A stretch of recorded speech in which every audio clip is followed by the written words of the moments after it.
All of his co-workers were gone. What could it mean?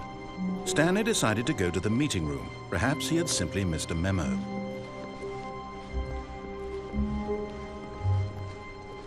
When Stanley came to a set of 2 open, this was not the correct way to the meeting room, and Stanley knew it perfectly well. Perhaps he wanted to stop by the employee lounge first, just to admire it. Ah, yes, truly a room worth admiring. But eager to get back to business, Stanley took the first open door on his left. Stanley was so bad at following directions, it's incredible he wasn't fired years ago. Look, Stanley, I think perhaps we've gotten off on the wrong foot here. I'm not your enemy, really, I'm not. I realize that investing your trust in someone else can be difficult, but the fact is that the story has been about nothing but you all this time. There's someone you've been neglecting, Stanley. Someone you've forgotten about. Please, stop trying to make every decision by yourself. Now, I'm not asking for me, I'm asking for her. This is it, Stanley. Your chance to redeem yourself, to put your work aside, to let her back into your life. She's been waiting. That's her, Stanley. Oh, no, you can't. Did you just unplug the phone? Now, that wasn't supposed to be a choice. How did you do that? You actually chose incorrectly? I didn't even know that was possible. Let me double check. No, it's definitely here, clear as day. Stanley picks up the phone. He's taken to his apartment where he finds his wife, and the two pledge themselves to one another. Music comes in, fade to white, roll credits. Not picking up the phone is actually somehow an incorrect course of action. How is that even possible? None of these decisions were supposed to mean anything. I don't understand. How on earth are you making meaningful choices? What did you... Wait a second. Did I just see... No, that's not possible. I can't believe it. How had I not noticed it sooner? You're not Stanley. You're a real person. I can't believe I was so mistaken. This is why you've been able to make correct and incorrect choices. And to think I've been letting you run around in this game for so long. If you'd made any more wrong choices, you might have negated it entirely. It's as though you completely ignored even the most basic safety protocol for real-world decision-making. Or did you not grasp the severity of the situation? Well, I won't have that kind of risk on my watch. I'm going to stop the game for a moment so we can educate you properly on safe decision-making in the real world. Please observe this helpful instructional video. Choice. It's the best part of being a real person, but if used incorrectly can also be the most dangerous. For example, in this scenario, a hypothetical real person named Stephen has a choice. He could spend years helping improve the quality of life for citizens of impoverished third world nations. Or he could systematically set fire to every orphan living in a 30-kilometer radius of his house. Which choice would you make? Remember that unlike here, the real world makes sense, and at no time should you make a choice that does not conform to rational logic.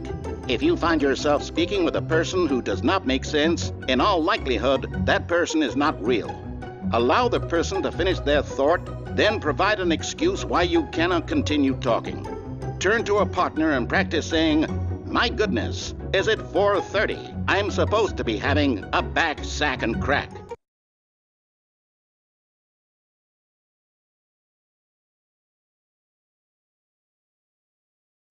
Excellent. Making choices on a regular basis is the best part to a healthy decision-making process. Most medical professionals recommend making at least 8 choices per day. Do you make more than 8? Less?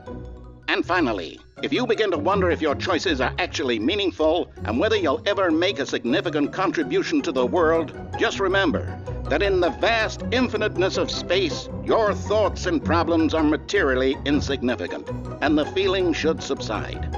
At this time, your instructor will guide you in an exercise to test and reinforce the material covered in this video. Welcome back. You may have noticed that this room has begun to deteriorate as a result of narrative contradiction. But not to worry. Now that you're properly informed on good decision-making, we're going to revisit a choice you made just a few minutes ago and see what the correct thing to do would have been. This way, please.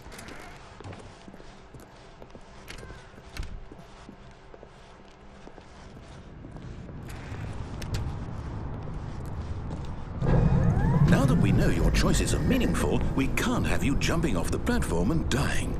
Imagine the main character dying senselessly halfway through the story. That story would make no sense at all. We just need to get you home as soon as possible before the narrative contradiction gets any worse. Unfortunately, it seems this place is not well equipped to deal with reality.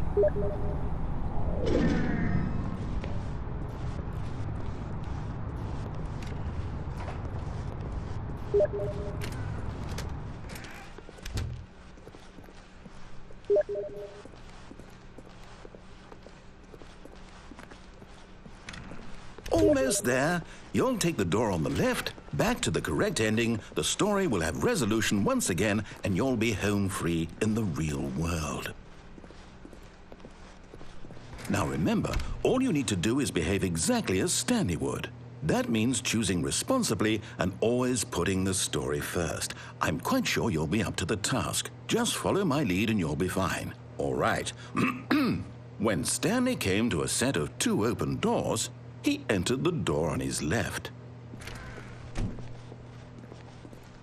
No! Why did you do that? Quickly, hurry back in the other direction. Perhaps we're not too late.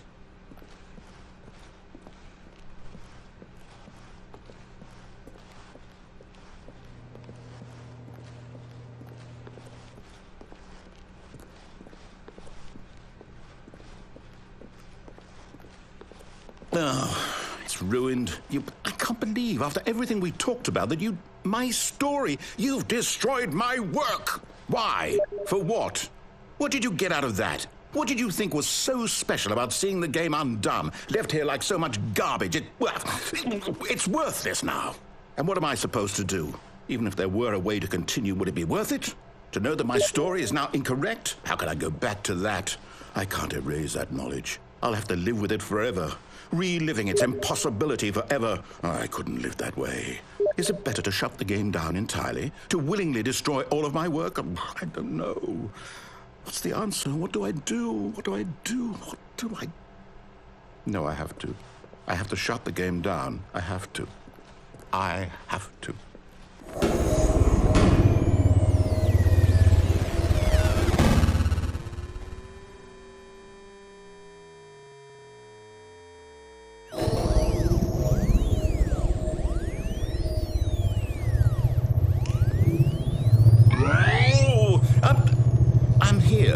I'm still here in this pile of rubbish, with you who thought you were so clever. Now look where we are. My entire game is destroyed. It was the only thing in the world that was mine, and you've run it into the ground. What, did you think that would be funny? You just had to see? Didn't I impress upon you how important it was to be like Stanley? He actually knows how to do what I tell him to. He understands that if I say to do something, there's a damn good reason for it. That thought hadn't even occurred to you, had it? That there's a world outside of you? You're a child. Oh, my story. If you'd just gone through the door on the left, you would have seen it. There was a whole underground facility. You would have destroyed it and been victorious. It would have been so perfect. I worked so hard on it. I tried so hard. Behave exactly as Stanley would. That means choosing responsibly and always putting the story first. I'm quite sure you'll be up to the task. Just follow my lead and you'll be fine. All right. When Stanley came to a set of 2 open doors, he entered the door on his left. No! Why did you do that? Quickly, hurry. Behave exactly as Stanley would. That means choosing responsibly and always putting the story first. I'm quite sure you'll be up to the task. Just follow my lead and you'll be fine. All right. When Stanley came to a set of 2 open doors, he entered the door on his left. No! Why did you do that? Quickly, hurry. is behave exactly as Stanley would. That means choosing responsibly and always putting the story first. I'm quite sure you'll be up to the task. Just follow my lead and you'll be fine. All right. When Stanley came to a set of 2 open doors, he entered the door on his left.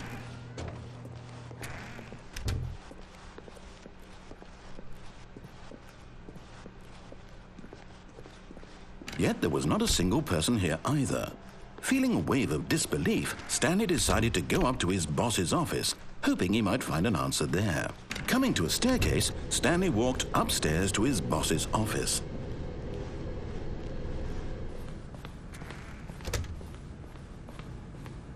Stepping inside his manager's office, Stanley was once again stunned to discover not an indication of any human life. Shocked, unraveled, Stanley wondered in disbelief who orchestrated this, until he saw the door with a voice receiver next to it. Surely behind this door lay all the answers to his questions. And beyond all probability, he knew the passcode. He had seen it on his boss's computer just last week. Night Shark 115. Was this the code to open the door? Would it still work? There was only one way to find out. Stanley had been trained never to speak up, but now he would draw from within himself the courage to face the unknown.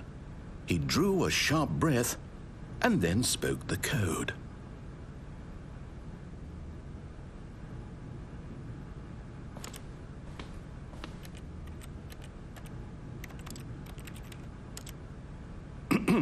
Stanley spoke the code.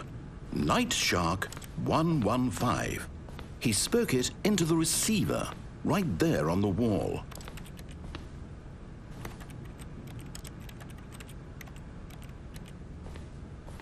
I'm sorry, is there a problem?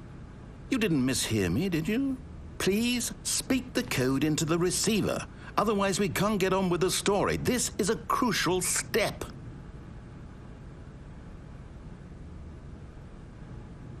Okay, fine, you're not going to do it, but you know what? It's pretty humiliating to bring you this far, only for you to suddenly decide you have better things to do. I asked you for this one single thing, for your respect. The kind of respect Stanley shows for his choices. He knows what it means to take a story seriously. If you didn't want to see what I had to show you, then why did you come here? You had a choice, you know. You could have gone through the door on the right. You could have done whatever the hell you wanted over there. Why did you come this way? Speak. Say something to me. Explain yourself, you coward. When Stanley came to a set of 2 open doors, he entered the door on his left. Stanley? Hello? Is everything okay? Stanley, please. I need you to make a choice. I need you to walk through the door. Are you listening to me? Can you hear me? Is everything all right? Stanley, this is important. The story needs you. It needs you to make a decision. It cannot exist without you. Do you understand me? Whatever choice you make is just fine. They're both correct. You cannot be wrong here. We can work together. I'll accept whatever you do. I simply need you to take that step forward, please. Choose. Do something. Anything. This is more important than you can ever know. I need this. The story needs it. So, you hear me? Are you there? Are you listening to this? Stanley, are you there? Okay. It's okay, I can wait. You need time to decide. Time to make sure your choice is correct. That is the best choice. That's all right. I'll wait for you to decide what's the right thing to do. Take as much time as you need.